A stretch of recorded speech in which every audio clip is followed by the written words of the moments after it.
السلام عليكم، معاكم سلوى المطيري.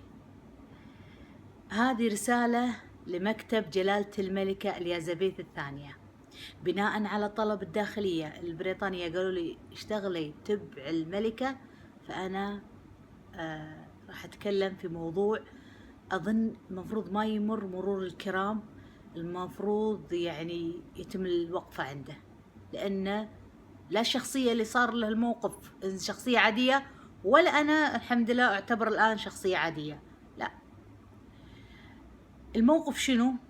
أول شي بذكر بشيء صار مع شخص قبل هذا الشخص، وبعدين أتكلم في الموضوع اللي صار مع شخص في بريطانيا.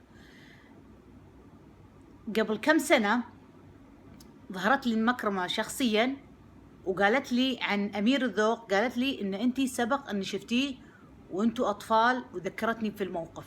هذا الشيء صار شخصيا فيس تو فيس، شفتها وقالت لي الموقف. فأنا طبعا التزمت الصمت، ولا تكلمت ولا قلت له إن يا فلان ترى سبق أني أنا شفتك، لأن المكرمة تقول شيء. ما تكلمت. بعدها بكم سنة خال هذا الشخص اتصل علي، اسمه بدر، اتصل علي قال لي ترى احنا نعرف خالتك وجارتنا قبال بيتنا، ونعرف عيالها فلان وفلان فلان. فهني تأكدت من كلام المكرمة ان كلامها صحيح، ان في طفولة مشتركة بيني وبين أمير الذوق. الموقف اللي صار حق شخص في بريطانيا هو موقف طريف، لكن بتكلم فيه بحذافيره. شفت رؤية قبل حوالي يمكن 3 شهور، ان انت ترى شايفه الامير ويليام وهو صغير، ترى انت شايفته شخصيا.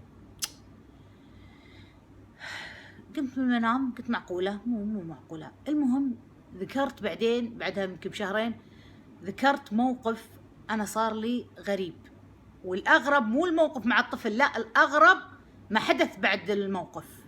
اللي صار بعد الموقف ظهور المكرمه. فراح اقول شنو الموقف اللي صار ووين وش صار بالضبط.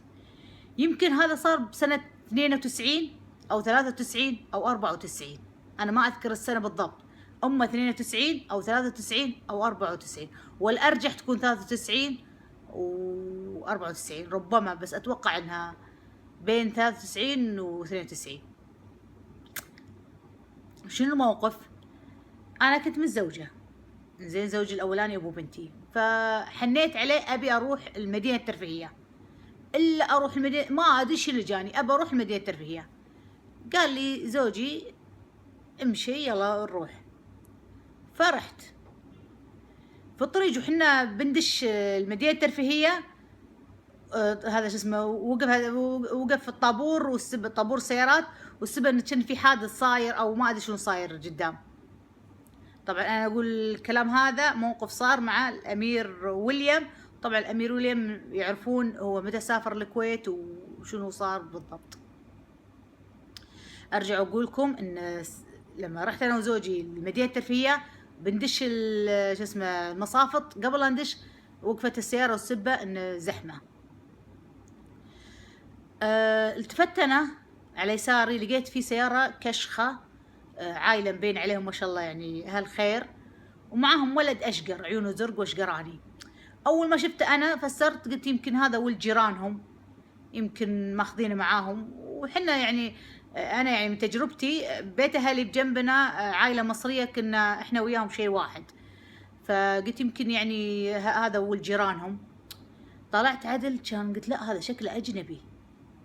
بعدين قلت حق زوجي، قلت له شوف هذا، كان زوجي شافه كان قلت هذا ظاهر امه اجنبيه وابوه كويتي، شوفوا ما شاء الله عائله تجار، ابوه ظهر دارس برا، الولد مسكين على خواله. المهم بعدين ايش اسمه طلعت فيه الجاهل هذا، كان قلت يا ربي شكله كأنه من المشاهير، بس يا ربي وين شايفته، بس ما قدرت احدد وين شايفته. عاد زوجي قال ايش فيش طالعين فيه، قلت يا اخي شكله كأنه من المشاهير.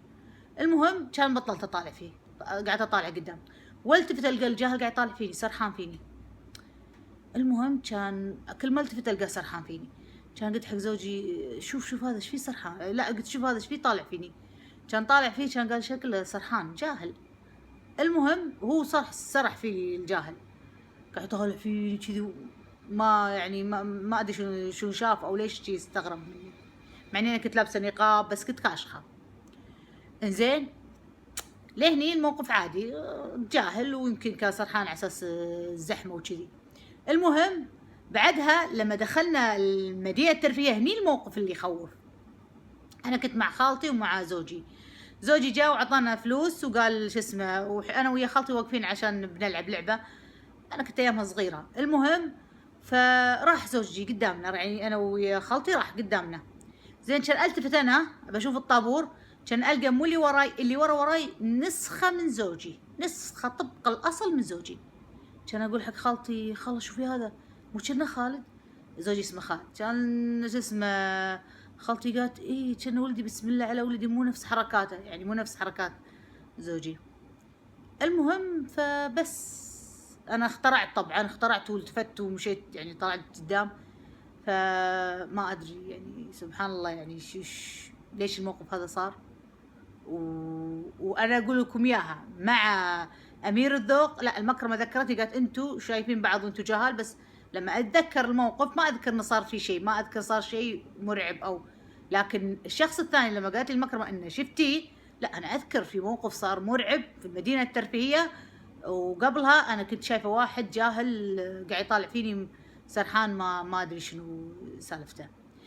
انكم مثلا تقولون هذا الموقف يمكن يعد مرور الكرام، لا انا اتوقع ان سبحان الله كل شيء مرتب مسبقا من سنين،